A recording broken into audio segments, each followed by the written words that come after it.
The sun was barely up when the confrontation began, harsh, sudden, and loud enough to draw every pair of eyes in the quiet transit plaza. The white officer stepped directly into the path of the elderly black man, blocking him with deliberate hostility.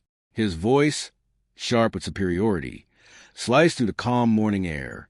"Hey, watch where you're going, old man," he barked. "You can't just wander around here like you own the place." The veteran stopped. He didn't shout. He didn't argue. He simply stood there with a quiet, unshakable dignity that made the officer even angrier. Then, in a moment that made several onlookers gasp, the officer leaned in close and spat at the ground in front of the veteran's shoes, a gesture so degrading, so intentional, that the man's stillness suddenly felt like a storm waiting to break. But it didn't break. He just looked at the officer, slowly, steadily, then lowered his gaze to the small, polished metal resting against his own chest. A metal the officer hadn't seen yet. A metal that changed everything. Because what the officer didn't know was that the man he was humiliating wasn't just anyone. He was someone whose courage had shaped lives, saved soldiers, and earned respect in rooms the officer would never step into. What the officer didn't know was about to turn his world upside down. Before we continue, if you believe stories like this need to be heard, stories about dignity, justice, and the power of truth, make sure you stay with me. And before we go deeper, subscribe so you don't miss the next story. Your support helps us keep telling stories that matter. Now back to the story. The veteran finally lifted his eyes again. Not angry, not shaken, just waiting. And the officer had no idea that with one glance downward, his entire sense of power and his entire understanding of the man he just disrespected was about to collapse. People in the plaza started slowing down. Some pretended not to see. Some stared openly. Some shook their heads, unsure whether to step in or stay quiet. The private security officer squared his shoulders, name tag glinting in the morning light. Officer R. Daniels. His jaw was tight, his eyes hard, his stance full of the power he hadn't earned but had gotten used to. "What are you even doing here this early?" Officer Daniels snapped. "Loitering is against property policy." The veteran looked at him, calm and steady. His voice, when he finally spoke, was quiet and measured. "I'm waiting for the 7:30 bus," he said, "just like everyone else." Daniels scoffed. "Yeah, you don't look like the just like everyone else type." The veteran tilted his head slightly. "And what type do I look like?" Daniels smirked. "Like somebody who's about to be told to move along." He shifted his weight deliberately, stepping closer, closing the space between them, not protect anyone, but to intimidate. The veteran held his ground. "My name is Leonard," he said softly. "Leonard Hayes." "I didn't ask for your name." Daniels shot back. "I told you to move." He hadn't said those exact words yet, but his tone made them clear. Leonard's eyes dropped briefly, not in submission, but in thought. His gaze flicked to the ground where the spit glistened near his worn boots. Then, slowly, his hand rose and brushed against the small metal emblem pinned to the left side of his chest, half hidden by his open jacket. It was barely visible from a distance. A small circle of bronze and ribbon. Nothing flashy, but heavy with meaning. A woman standing near the bench noticed it first. She frowned, leaning to the side to see better. "Is that a medal?" she whispered to herself. Officer Daniels hadn't noticed yet. He was too busy enjoying the sound of his own authority. "Look," Daniels said loudly, making sure others heard, "this area is for paying passengers and people with business here, not for people just standing around doing whatever they want." Leonard lifted his eyes again. "I bought my ticket," he replied quietly. "It's in my pocket." "You can tell that to someone who cares," Daniel said. "I'm telling you to move off this property, or I'll have you removed." A murmur rippled through the small crowd. A few people exchanged looks. One older man shook his head. "This isn't right," he muttered. But no one stepped forward. "Not yet." Leonard took a slow breath. "Officer," he said calmly, "I'm not causing trouble. I'm standing here, minding my own business. I've earned the right to stand in a public plaza and wait for a bus in peace." Daniels laughed, an ugly sound. "You earned it, huh? How?" by standing around looking suspicious. The words hung heavy in the air. Each word made the space feel smaller. Each word shrank something in the people listening. Each word made the room, no, the plaza, smaller. Leonard's gaze didn't waver. "You're reading a lot into a man standing still," he said. "I'm reading what's in front of me." Daniels shot back. "And what I see is someone who doesn't belong here." The words "doesn't belong" hit harder than anything else. The woman by the bench shifted uncomfortably. "That's enough," she called softly. "He's not doing anything wrong." Daniels swung his head toward her. "Ma'am, I'm handling this," he snapped. "You should focus on your own safety." Leonard glanced at her and gave the faintest hint of a reassuring nod, as if he were the one trying to calm her. He turned back to Daniels. "You keep saying I don't belong," Leonard said gently, "but you don't know anything about me." Daniels smirked again. "I know enough." He didn't. What he didn't know was that the man he was trying to push off the property had been the one to stand between danger and safety so many times that the medal on his chest wasn't a decoration. It was a story, and that story was about to speak. A bus pulled up to the curb, brakes sighing, doors folding open with a hiss. A few people boarded quickly, glancing back with concern. Others lingered, unwilling to leave just yet. Near the far end of the plaza, a transit operations supervisor, wearing a badge that read Supervisor, E. Monroe, stepped out of a small office with a stack of papers and a tablet in hand. She looked up, noticing the small crowd. Her brow furrowed. Something was wrong. She started walking toward them.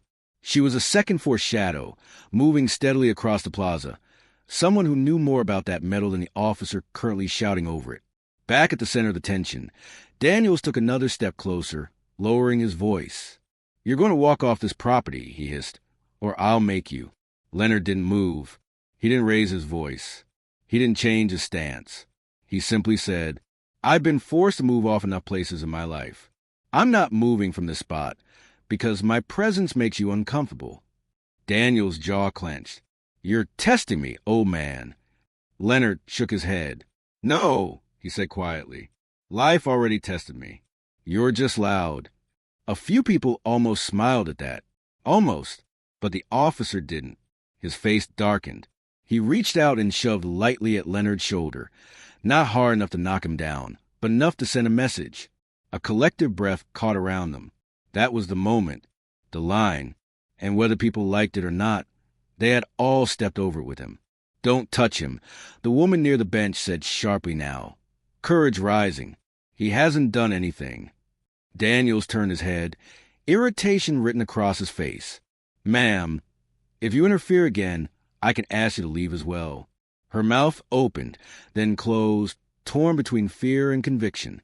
Leonard looked from her to the small circle of strangers to the officer in front of him. He felt it, not fear, not anger, just sadness, that after everything he'd seen, everything he'd given, everything he'd lost, this was still the world he had come home to. Officer Daniels jabbed a finger toward Leonard's chest. Finally noticing the small metallic glint where his hand had brushed earlier.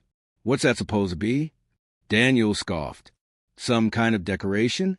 You think that makes you special or something?" He squinted, then frowned, then leaned in. His eyes narrowed on the metal now fully visible, neatly polished, secured with care to Leonard's chest. The small ribbon was worn, but unmistakable. Behind Daniels, the approaching supervisor slowed her steps, her eyes locking immediately onto that same metal. Her face changed. Her pace quickened. Daniels was still processing what he was looking at. "Is that what I think it is?" he muttered. Leonard's eyes held his. "It's part of my story," Leonard said. "You didn't ask about that part." Daniels' throat bobbed. He stepped back just a little. His confidence wavered. "Just a little. What did you do to get that?" he asked, tone shifting, but not enough. Leonard didn't answer right away. Because sometimes the quiet before the truth is the loudest sound of all. The supervisor finally closed the distance. "Officer Daniels," she snapped. "What is going on here?" He straightened instantly. "Supervisor Monroe," he said, grasping for his usual control. "I've got it under control. just dealing with someone loitering and refusing to comply. Monroe looked at Leonard. Her gaze dropped to the metal. Her face went pale. "Sir," she said, voice softening, "is that a bronze star?" People nearby shifted, surprise flickering across their faces. Leonard gave a small nod. "Yes, ma'am," he said quietly. "It is." Daniel stared. Bronze star," he repeated, as if the words tasted strange in his mouth. Monroe's eyes flashed. She turned on Daniels. "Did you spit in front of a decorated veteran?" she demanded, voice rising now, not hysterical, but sharp with unmistakable anger. Daniels flinched. I thought he looked like—" "You thought?" Monroe cut in. "You didn't ask. You didn't observe. You didn't listen. You humiliated him." People around them stood a little taller now. They weren't just bystanders anymore. They were witnesses. Daniel's voice shrank. "I didn't know who he was," he said. Monroe shook her head slowly. "That's not an excuse," she said. "Because even if he wasn't a veteran, even if he had no medal, even if he had nothing, he still deserved your respect." Each word made the plaza feel smaller around him now. Not around Leonard. Around Daniels. Because the walls he had built with arrogance were closing back in on him. Monroe turned to Leonard again. "Sir," she said, voice softer than before, "I am so deeply sorry." Leonard looked at her, then at the officer, then at the people around them. He didn't raise his voice. He didn't give a speech about sacrifice. He didn't list the nights he'd spent wondering if he'd live to see another sunrise. He just said, "I came here to catch a bus. I didn't come here to be treated like an enemy." The words were simple, but they landed heavier than any shouting could have. He didn't raise his voice. He raised the truth. Monroe swallowed hard. "You're right," she said, "and there will be consequences for how you were treated." She looked at Daniels. "Right now?" Daniels shifted on his feet. "Supervisor, please," he said quickly. "I was just trying to enforce policy." He seemed out of place, and you made assumptions." Monroe cut through. "Assumptions that had nothing to do with safety and everything to do with prejudice." Daniels opened his mouth. "Close it. Open it again."